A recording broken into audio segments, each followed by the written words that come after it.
back and forth, and now that so that the people online can hear, we'll use the microphone and pass it around.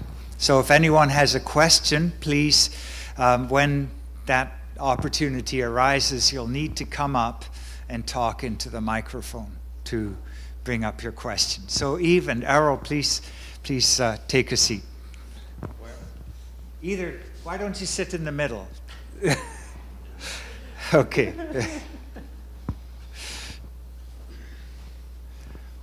Okay. As I mentioned, Eve is one of the people that we support. I'm sure we are a small part of the support that he needs for his ministry, but he is one of the people that we support in Israel.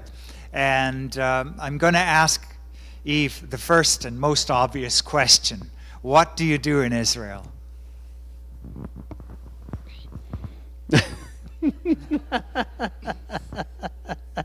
I enjoy the weather. A few days ago, I was on the beach, swimming, and it was good, It's cold here. That's the warmest part, I know. No, I'm working for a congregation called Nativia in Jerusalem. It's quite of a unique group, as you probably know. The only group that is kind of a Christian synagogue, doing everything like the Jewish way. I mean, any Jew that would come would feel like at home. The whole ritual, how we do things, between the Siddur, the Shema Israel, everything is just like at home. But within the perspective that we are Messianic believers. So it's fascinating. It's really life-changing. So they invited me 2 years ago, Joseph Shulam. I knew him for 30 years ago. We've been in a relationship with each other, and he really wanted me to come up there and says, I want you to work with the congregation to whatever that I could do. So basically, I'm kind of a jack of all trade between pastoral work, evangelistic work. I've started small groups that did not exist before, so we got a few groups, seems to speak Russian, French, and English, and Hebrew, and all fluently. So I set up all those groups according to the languages, and, the people like to be within their own language. And so we meet during the week. So that's been an interesting experience. And obviously, the biggest thing for me was since I grew up secular, never went to the synagogue, just like my wife. So it's been like a win-win situation where only I'm serving with my gifts, but I've been learning a lot what it means to live my Jewishness in a cultural setting where, we keep all the feasts. I mean, a lot of Messianic congregations in Israel, among the Russians, they kind of have a little bit of the feast, the whatever, but it's not like doing it the way we do it in a real way that every Jew would do it. Keeping all the feasts, keeping all the rituals, having all the seder, having everything in a way that is really life-changing. So that has been really good for me. It's been a real process that has completely changed my whole perspective, not only theologically but emotionally, because I feel at home. I feel like it's really good, and at the same time able to serve. So it's been on both sides really, really, really good. Kind of a long answer for what I'm doing. Great. Errol, do you have any questions? Errol knows Eve pretty well from his visits often in Jerusalem. Yeah, I attend the Nativia congregation. It's been my home congregation in Israel, in Jerusalem, for the past 30 some odd years. And when I was introduced to Eve, when I was visiting with a mutual friend, he said, you need to go to Ashdod. You need to meet Eve and Anya Perrier and get to know them, because they can be a real blessing to us as believers in the land, and to get to know them and their ministry in the country of Israel. And for the past 3 years, been going back and forth and working with the Nativia congregation and specifically with Eve. And it's been a fantastic experience, and I'm wholeheartedly happy to be Eve's friend and a supporter and a brother in the Lord. I had a question about Eve's upbringing in terms of when he came to faith, and I was astounded when I heard a story about gypsies. I'm wondering if you can mention that, Eve. I grew up not religious, completely secular. The only religion that my dad knew was mountain, nature, his chalet up in the mountain, and he didn't want to have anything to do with synagogue, with nothing religion. He was just like the secular person himself. And so that's how I grew up. And in Switzerland, in Geneva, where I was born. And then at the age of 18, purely by chance, I discovered a Bible. I had never seen a Bible before. I never touched physically even a Bible my whole life before. That's how secular I was, And starting reading it, I started to go through the Gospels, and I was just amazed. Immediately, I fell in love with this Jesus. It's just like, who is this man? And, I kind of hear things, in the Western world about Jesus and all this, but I had a lot of prejudice against Christianity in general, against religion in general, against anything organized religion and all this.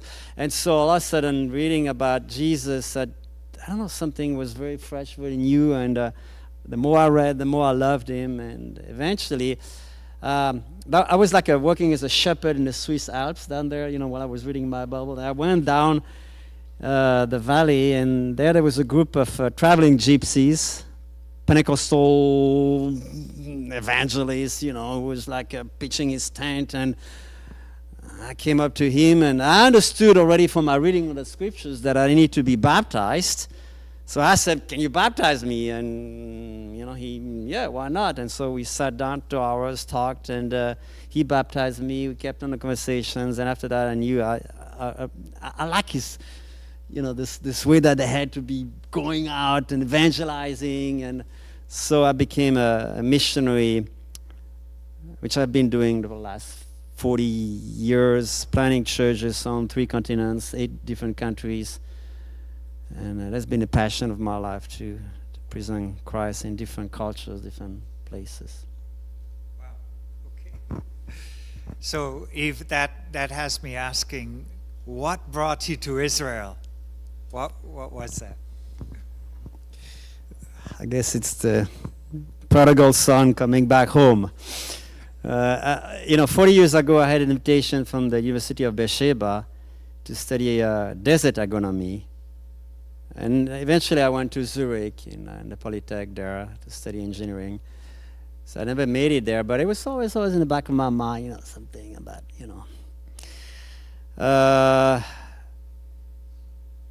and together with my wife, who is Jewish too, I just,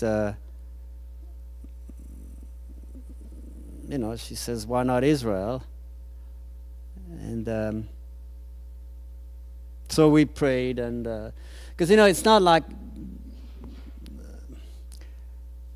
making your aliyah to Israel is not just, you make your aliyah. It's like, it's a calling. Either I found out living there, either you love it or you hate it. I mean, even you can be Jewish and all this, and it's just this kind of situation where you live there, you realize it either seizes your heart or it's challenging. There's a lot of problems. There's a lot, not talking about war, but the life, and, it's just not easy. And so we prayed, and my wife said, well, if you're going to do the aliyah through me, getting all the papers, because I was not living in Europe. I had not been connected to anything religious, so for me doing the aliyah was even more difficult. So we did it through her. It was difficult because, her grandmother had, and all her parents had, like many Jews in the Soviet Union, hidden all the identity and erased it, and so we had to go through the whole thing of basically miracles after miracles for the papers that were in the archives of the KGB and all this to get prove that the Jewishness. I mean, the Jewishness was proven the fact that on a birth certificate he was written Jewish, but that was not enough. You need a lot of papers in the Soviet Union and former countries there to prove your Jewishness, because there's a lot of corruption, a lot of people trying to go to Israel, escape, and so the false documents and all this. So basically, it was miracle after miracle that eventually all the people came through, and my wife said, if all those papers come through, that's really what God wants to do. He wants us to go to Israel. And lo and behold, we got all the papers. We arrived at the consulate within 7 minutes. 7 minutes. Consul went through all the things, says, "Welcome to Israel." Wow. So I was like, yeah, God wants us to go there. And having been transformed throughout the experience of living in Israel, being among our people, the whole thing, it's just, I can see how God has brought something in my life that has truly transformed me, and I see God's hands in all this. And sometimes you don't know, you go in situations, God doesn't really clearly speak, but he says, let's give it a try, and let's see where God is going to move, and miracle after another, he opens up doors, and then you look back and you realize, wow, God was in the whole process. Wow. Okay, that's pretty miraculous, 7 minutes. I mean, Israel typically really, really checks out everyone who's moving there. And there's a lot of hurdles. There are people who've moved to Israel and have had to move back home when Israel has not been satisfied that they are who they really wanted to bring into the country. So, wow, that's brilliant. I guess another question is, we're in a really difficult time with the war. The second group of hostages in the recent ceasefire agreement have been released today. Hamas hasn't gone by the letter of what they agreed to do, but at least they released 4, and everyone's glad for that. But while we feel it's a very painful, difficult period for Jewish people and those who love us, here in the galut, you could call it, the exile, I'm curious what comments you might have, Eve, about how Israeli believers and Israelis in particular are handling the current situation. Just wanted to add to that too. Eve, you live in Ashdod, and you get to be more or less on the front lines with the rockets and things that are flying overhead. Maybe you can add some of your own perspective of what it's like to face some of that with what Daniel has asked. Yeah, every year, bombing from Gaza, you got 2 minutes until, comes down. And living in an old house, we didn't have any mamat, what do you call that? Shelter. Miklat. So we're on the stairs and the shaking, the whole thing. So that has been, but this year actually, as tragic as this year was for everybody, it was actually a good year for us because Hamas being destroyed as much as there were far less bombing. In fact, the last few months there was nothing. So it kind of was good. But, all our friends were calling us in the south, how you doing, near Gaza and all this. And, now we are all calling up in the north, how you guys are doing, because it's been like hard with the Hezbollah. So everybody has been affected by this whole thing. I mean, I had a very good friend from day one, a really nice, dear brother that Daniel Radner, that he was a Golani, that's the elite troop guy, and he was stationed near the border there, and for 8 hours he was able to kill 30 terrorists until himself he was shot and finally died. So it's still, there's this whole, during the funeral, there were hundreds of people. It was just, I was crying myself and, losing a good friend. And then 2 others that I lost as well, and one not long ago. So it's like, it's a small place, Israel. You all kind of know each other, and you're all affected by that war.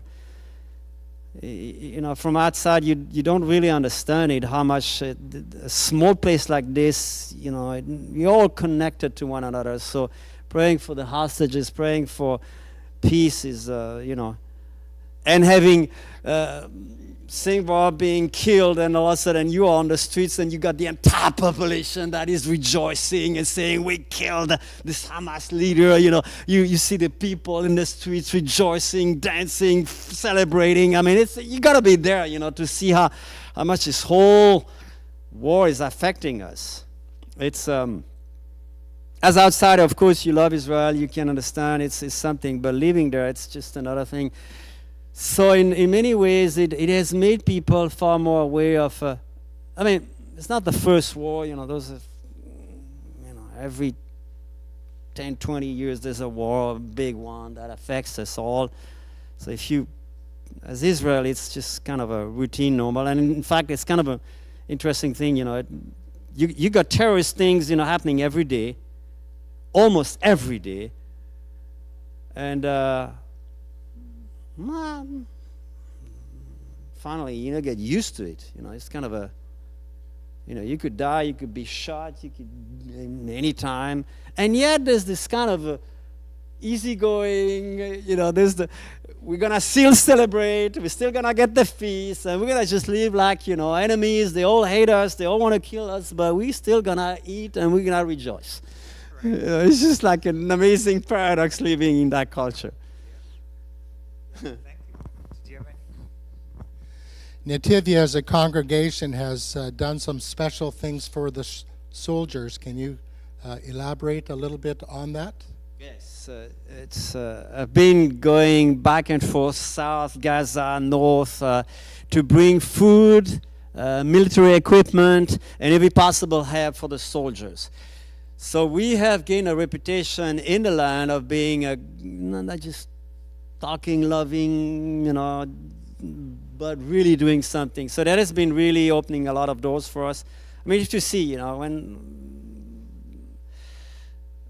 those soldiers, it's really hard. I mean, cut off from their communication, you cannot communicate. So they could be like for months without, and you come in and you bring food, you bring stuff, you're showing we care.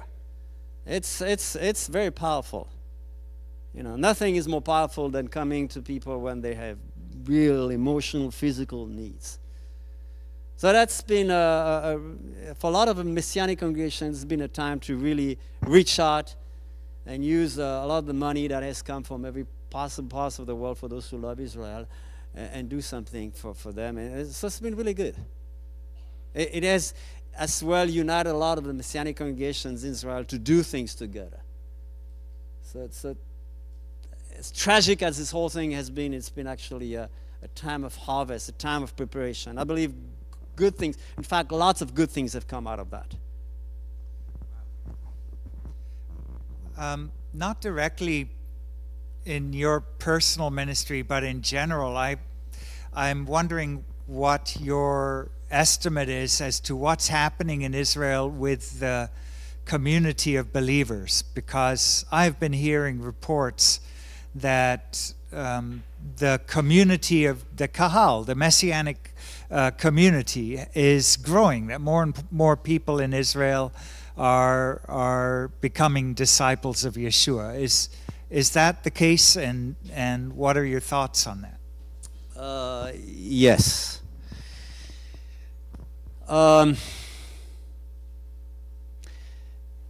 I'll mention it again today, but 70% of all the Messianic believers in Israel are Russian speakers. So they all come from Ukraine, in which there was this war. So tragedies. A lot of people I've reached out to. Before I came to the Kehillat in Nativia, I was working among the Russian-speaking Jews. I'm fluent in Russian. And so there was a huge need, huge problems. They all came having lost everything. So a lot of them are really open to that physical help you can bring, and obviously bringing the Gospels. They are the most open group. And that war plus the war in Israel has definitely contributed to a greater openness. I mean, so yeah. And in general, there's the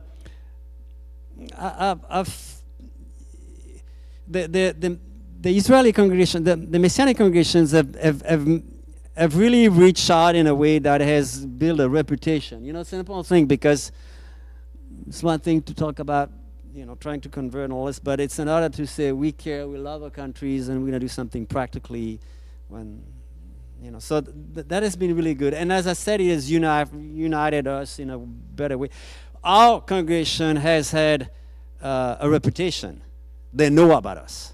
There are numbers. I mean, we had about $1 million budget from all over the world, you know, coming through our country to reach out to, you know, to all kinds of soldiers. So it's a huge thing. Wow. I'll give it.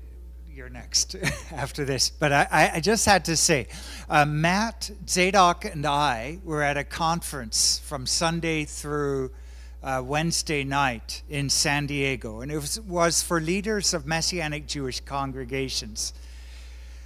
In that conference, there was a rabbi, a Moroccan-French rabbi, who was Orthodox or observant, you know, wearing the black suit, white shirt, and with his wife, very religious couple. And I was so excited, you know, because first of all, he knew my family name. He knew the Nessims, where they were from, where they existed in the world. He thinks his wife is maybe related to some of our relatives. Who knows that? And it underscored what God is doing in the Jewish world, and that there are some people from the Orthodox community who are coming to faith in Messiah, not through Christians reaching out to them, but actually kind of directly from God himself revealing the truth to them, and never stepping foot outside of the Jewish world, even as disciples of Messiah. And I think Nativia is the congregation in Israel that more than any other is geared towards being a home to that kind of Jewish person. And I just wondered what you might have to say to that. Well, that's why I joined them. I really was intrigued, you know, I love that. Because, I mean, you have to understand, the Haredi, the ultra-Orthodox, you know, Jews in Israel, they are growing numerically. I mean, they have families of 8, 10, 12 kids. And within one generation, 1/3 of Israel will be made of them. So that's the future of Israel. It's a religious future. It's a future where we cannot avoid the fact that either we're going to present Christ within their own culture, their own ways of understanding the Jewishness, or not. So that's the future. The future of the Messianic is to be able to relate. As I said, there are two. The Russian-speaking congregations, which is about 20% of Israel, they are not religious. They're, you know, the Russian stores all over Israel, they sell salami, non-kosher food, the whole thing. They don't care, you know, they are not religious. So they are reached in a different way. But the religious ones have to be reached according to their own culture. So it's those we'll see how the future will go in that. Yeah, that's exciting. Errol. About a year ago, you and I were invited to go up to the Mount of Olives to a conference, if you recall. There in the conference, we had Arab believers, we had Russian believers, we had Jewish believers. We had a couple of Canadians there as well. I just wonder if you can just share a little bit of your perspective about the contact and the relationship with the Arabic believers in the land, from your perspective. It's actually interesting because with the war, it has been kind of a tension as well. I mean, you have to understand, you know, the Arabic ones, the one that are the West Bank, or you know, the whole thing about this war has brought tensions, obviously, between the Arab and the Israelis. But still,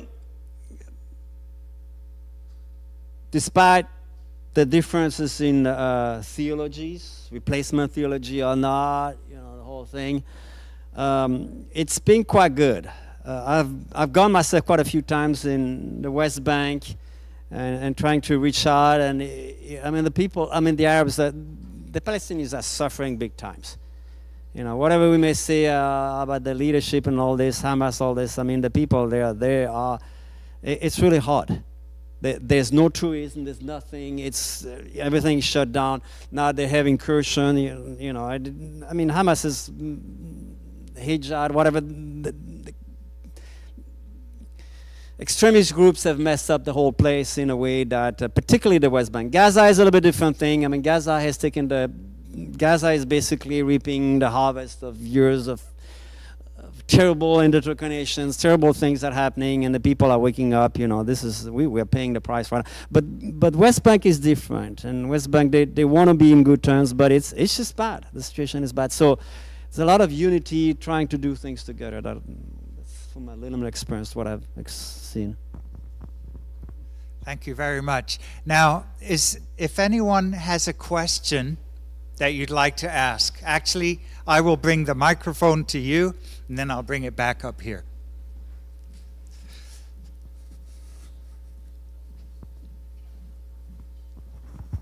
Welcome to the Kehillat, and do come again. I'm a Jewish believer from Brooklyn, New York, and the Lord called me to himself in 1982. What I'm more interested in is doing what the Lord tells us to do, which is to preach the gospel to every creature. Can you tell us what you're doing to preach the gospel to unbelievers in Eretz Yisrael, and how successful has it been? Thank you.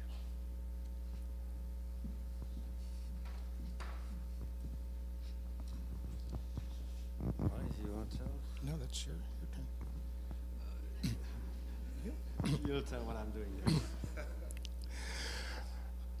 Well, I don't want to put words in Eve's mouth, but an example of some of the stuff that we were doing was we were helping some of the older members. One individual named Yitzhak in particular, he had a program every Wednesday that he had tracts with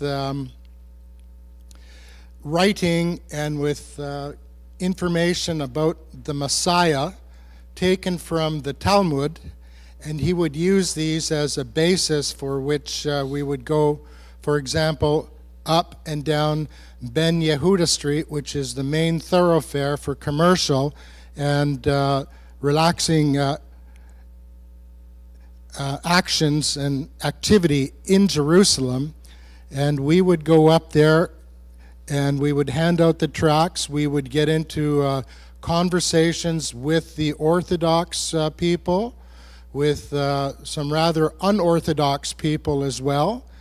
And it would be amazing to be able to engage these people in Hebrew as well as in English, just to try to share the gospel with them. It's a tough thing to be able to do, but if you know your Hebrew and if you know your scriptures, especially from the Tanakh, the Old Testament, then you're in a better place to be able to engage with some of these individuals.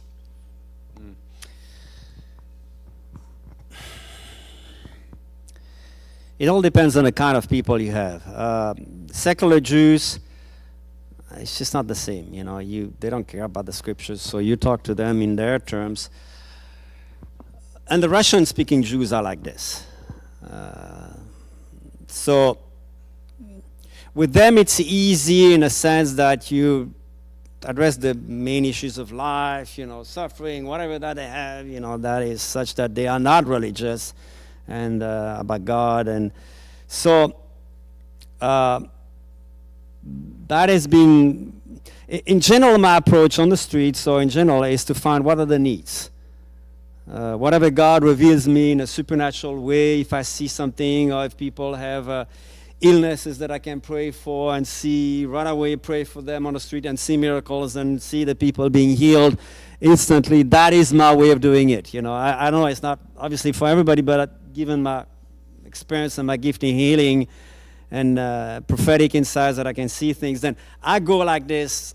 I let God lead me, and on the streets, I try to see, what do I see, what is God revealing me, how do I get through, so that I can find a need, because whenever the people have a need, they will listen to you. People don't care about wanting to listen to, thank you. Sorry. My experience is that people don't care about wanting to listen to you until they have needs that you can respond to. If they're sick, if they have answers, if they're suffering in life, whatever. And God has revealed that to you and He works through you, then you have real powerful ways to reach out. So that's obviously the best way. In general religious people, I have found that if you can come across in a way that they understand that you are not Christian, you're not Protestant, you're not somebody who is trying out there to convert them, but you are the Jew who is keeping all the traditions, keeping the kashrut, celebrating all the feasts, being a Jew among the Jew, but you have a different understanding of the Messiah, that is intriguing to them. That speaks to them. They might be open to listen to you. Because the general pattern is we want to convert you, you have to give up all your Jewishness and come on our side, and all this nonsense of the law and blah, blah, blah. They see you from afar and they will not listen to you. But if you can show that you are really, you're just one of them, that comes very differently. So that's the first, I think the first biggest hurdle that we have in general is the prejudice that people have against misconceptions what Christianity is all about. And, we are the problem, basically. And so Christianity has been the problem for centuries. And I was not wanting to become a believer in Jesus, because I had all this prejudice against religion in general. The Crusades, the anti-Semitism, the whole thing, So once they can see that, a Jew reaching out to Jews in honor terms, that is the thing that makes a big difference. But you have to talk with them, and they have to see that.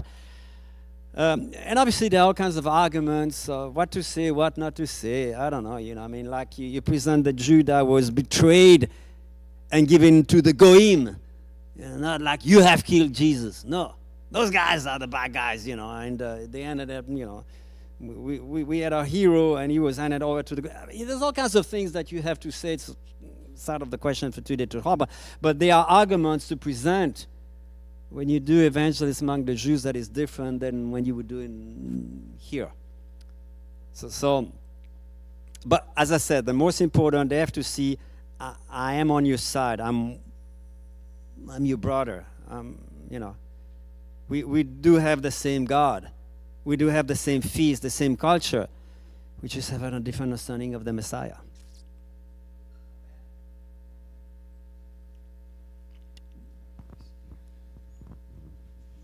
I'm looking at the time. We'll make this our last question. That's wonderful. You can go to evangelize to first see the need. But I'm wondering, when it's a material need, how you can respond to that? Not only need, also spiritual need, but material need. How you can respond to that?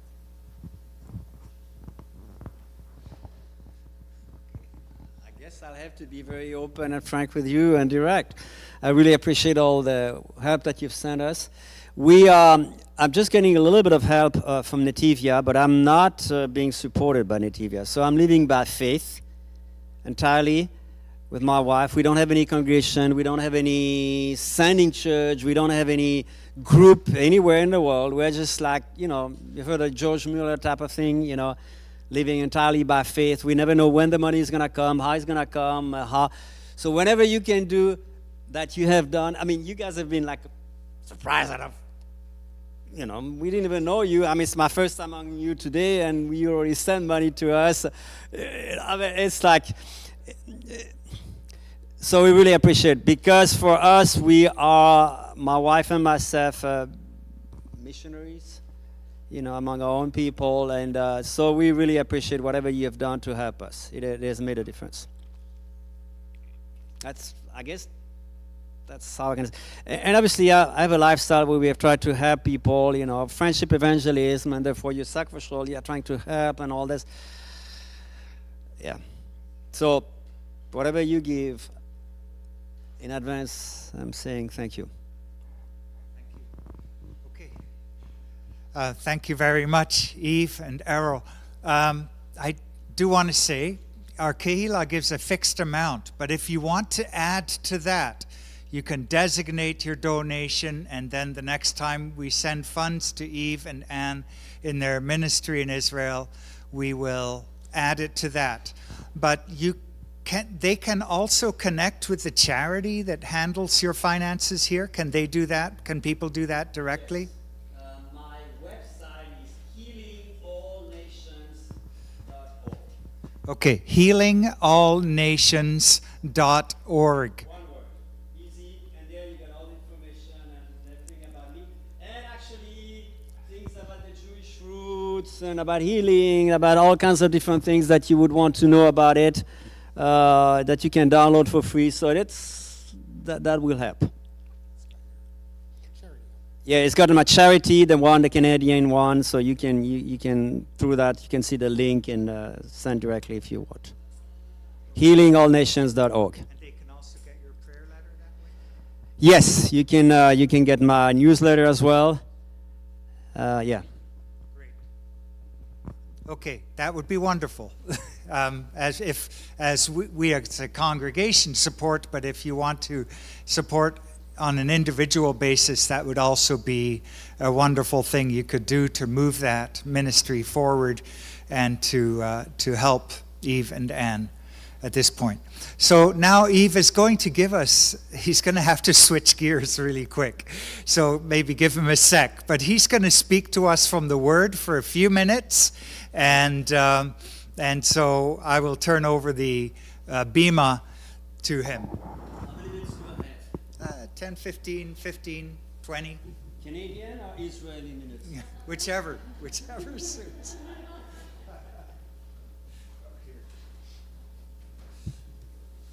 Thank you.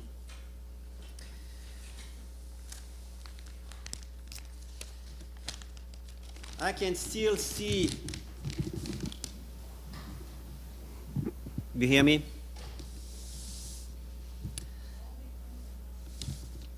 I can still see the tears of Ira. She's describing a testimony and how touched I was myself, deeply within me, when she told me that when the Russians came in Mariupol, south of Ukraine, when they invaded on the first day, she lost everything. The house was bombed, and neighbors were killed, half of her family was killed. She survived for 3 months in the basement with all the people from the house under the fear because Russian snipers would shoot anybody that they would see. And eventually, when she was able to escape through the mines, to the checkpoints, to everything, to finally arrive in Israel, I was like, she said, that the hardest in all this was the the fact that I had this computer with all the pictures, all my memories, all my life that was destroyed. Everything, even our memories, were gone. We were reaching out to the Ukrainian refugees of war and the Jews, most of them. During that time, when I started a congregation in Beersheba, in Negev there, and there was already 50 of them. I still remember her question to me that day when she said, Eve, could God not stop Putin? Where was God in all this? And that's a question that we all have at times when we see all the tyrants of this world.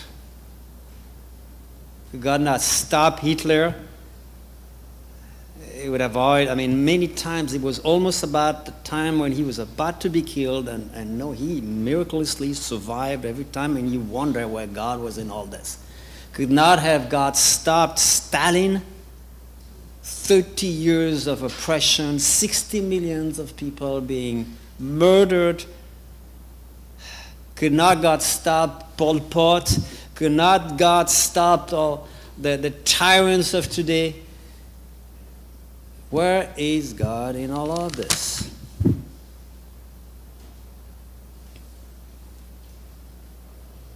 The atheists will throw at your face, well, if God is so good, look at all the suffering in this world. Probably means your God is weak. He has no control of what's going on in this world. Or if your God is so much in control, then where is His goodness in the face of all the suffering of this world? What do we answer to the fact that they accuse us of saying that our God is fully in control of everything, and yet He is a good God? What is the answer we give to those who accuse us of believing such an absolute nonsense in this world?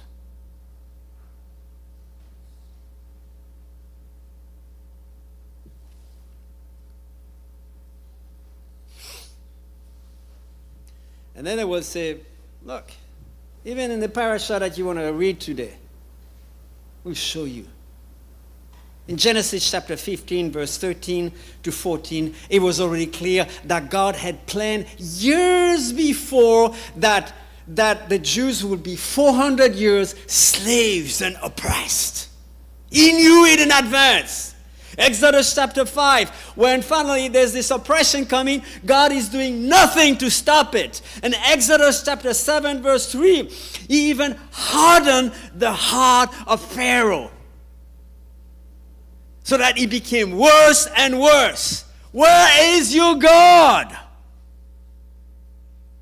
It seems like He wanted that to happen. What is the answer we have to give? I was just talking with Debbie this morning. She was asking me about the book of Job. And I'm telling you, the book of Job, when people are coming up with all the explanations, this is what the book of Job, about God knows all about, They want to give you a perfect explanation how God is doing and how we should behave and all this. I'm saying you are absolutely not understanding the book of Job, because the book of Job is giving one answer and one clear essence, is that there's nothing you can understand. This world is a huge mess.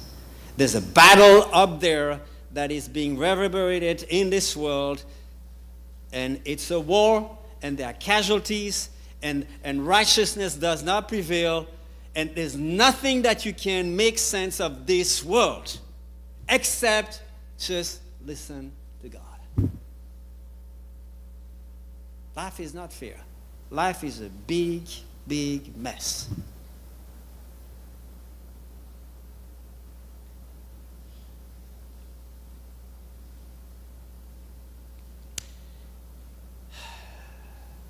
So with this oppression of our people, with this absolutely understandable ways of God hardening the heart of Pharaoh and letting the situation getting worse and worse. What is the answer? Well, the answer is in Va'era. That is the name of the parasha today. Va'era means, and he revealed. Right? God revealed himself at one point in history after 400 years of oppression, and he said, and if you can read it again, Daniel, from verse 3 to verse 8. Please read it.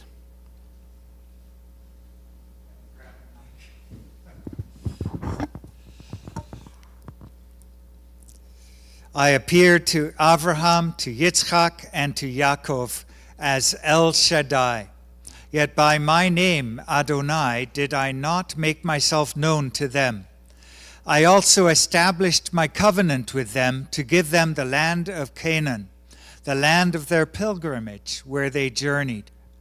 Furthermore, I have heard the groaning of Bnei Yisrael, whom the Egyptians are keeping in bondage. So I have remembered my covenant. Therefore, say to Bnei Yisrael, I am Adonai, and I will bring you out from under the burdens of the Egyptians. I will deliver you from their bondage, and I will redeem you with an outstretched arm and with great judgments. I will take you to myself as a people, and I will be your God.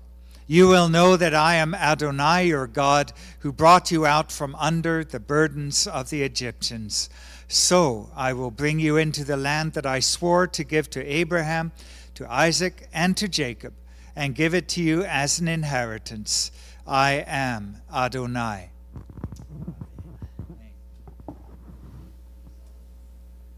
God is saying basically, I made promises to your forefathers, and I will keep them. I have not fully revealed myself to you, but I will. I have heard your pain, and I remember. I will bring you back to this place that I have promised. I will deliver you. God reveals himself. God speaks, and God says, I am on your side. You don't have the big picture. You don't understand. But I'm going to do something. Just trust me.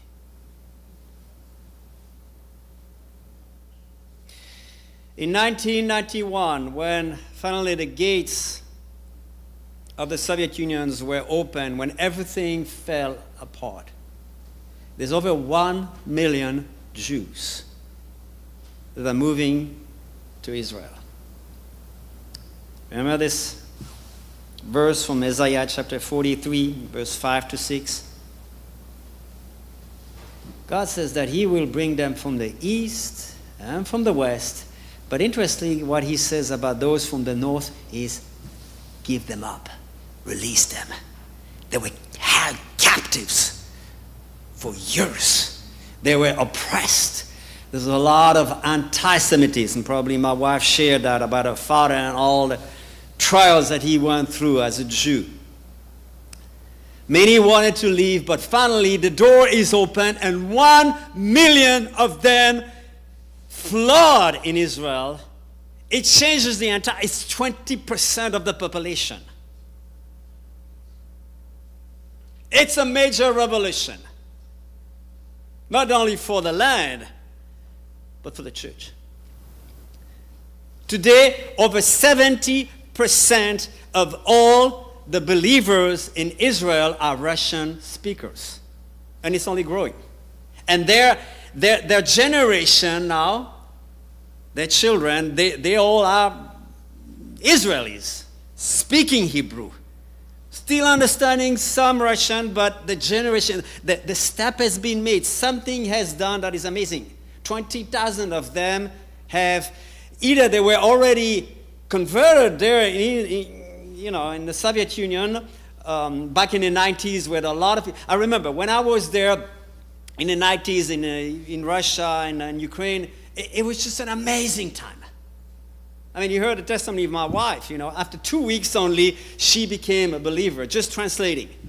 I remember this best friend of mine who was my partner in the ministry, when I baptized him, 100% Jewish. The parents, I baptized both their parents. When you get to see that, they're just like for centuries keeping all the Russian things, knowing that the Kalinsky Jewish thing, and all of a sudden I baptized them. It was just so easy. It was just amazing.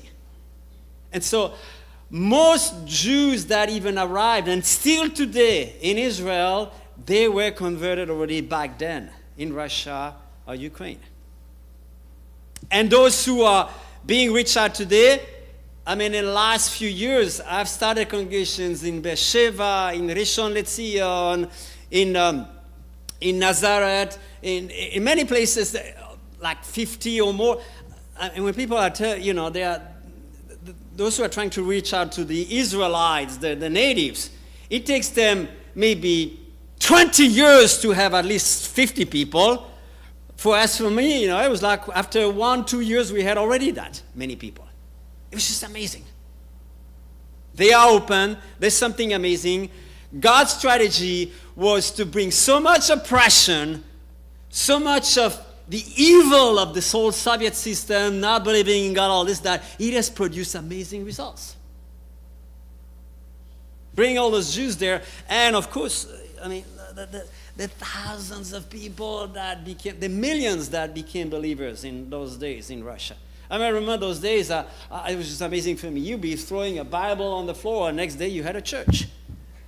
And it was like, I remember the first week I arrived there, I thought, we're going to distribute flyers, and we rented this movie theater that for me was just too big, because I thought, well, after 1 week, if I have 50 people, I'll be happy with that. But it was like a 500 huge movie theater, and so I started distributing, and after 1 week, I was just expecting only, really, it's not like a faith, I was just my experience as a missionary, 50 people, you'd be happy with that.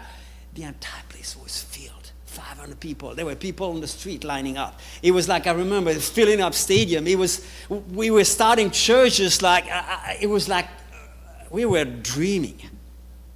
The people were open. So, yeah, there's this horrible situation. There's years of oppression. There is where is God in all of this? But when God finally shows up, when he finally appears, everything turns around. Everything is amazing. Everything is all of a sudden we can see God. 45 years, Iran has been oppressed. But today, about 10% of the population are believers, and it's only growing. Last fall, I was in Turkey reaching out to Iranians that had come, a group of 80 Iranians that had come flying to, reaching out and doing things. Baptized 20 of them. You have to imagine, I still remember the night when their own government was shooting, those big rockets to us and all this, and they were all on their knees praying for Israel, blessing us, singing songs in their own language, with the Jewish themes. And I was like, it's just amazing. The people that are supposed to be our arch enemies, they love us to death. In fact, I found that even among the Iranians that do not believe in God, even among them, they love Israel. It's just, So we don't understand, You allow the horrible oppression of communists for years to produce finally results that are amazing. You allow this evil regime in Iran to finally bring something. I tell you, if this year or soon, when the Iranian regime will fall, it's going to be a revolution in the Middle East. First of all, it's going to be a revolution in their country because the Christians are going to start to spread out and do because the oppression is very hard right now. It's very difficult. They're all in small churches and house churches and groups that cannot meet more than 5, 10. It's like really, but they're growing. Can you imagine what it's going to be like? So I was saying to them, just like the Jews had this way of saying, see you next year in Jerusalem, I'm saying, my dear friends, see you next year in Tehran, where we're going to be filling up stadiums and we're going to see thousands of believers singing praises to the God of Israel. And then they're going to come to Jerusalem and they're going to say, we love the Jewish people. We bless Israel. I mean, our people will be amazed. They will like, how is that possible? Our enemies, how are those people that are now blessing us? I mean, it's just going to be something. This time, I believe, is coming soon. But it has come at the price of years of oppression. Era that I just described today, she finally turned around. She was the assistant of the chief rabbi of in Mariupol. Fully Jewish and all this. It broke her so much that she was open to the Lord. And now she's your sister in the Lord. And so I said, we ask all these questions about the suffering of this world, and God is only answering, let me speak to you. Exodus chapter 7, verse 1. Daniel, can you read that? How many verses? One. One verse. One verse, verse 1. All right. So Adonai said to Moses, see, I have set you as God to Pharaoh, and Aaron your brother will be your prophet. I have set you to be God. Or I have made you to be like God.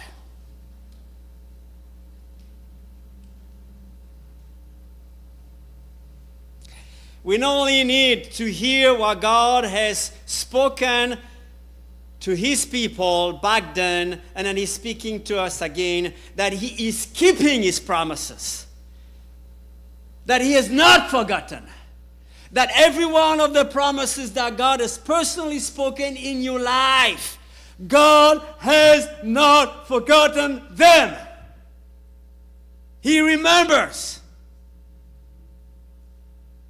He will reveal himself to you in its time. He has heard you groaning. He knows. This we need to remember. This we need to remind ourselves. And at the same time, we need to understand what God is speaking to us today, to me personally. You are like God to the pharaohs around you.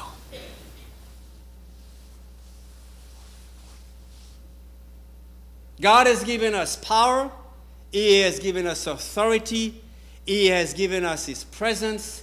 He has given us all the words that we need so that we will be like him in this world.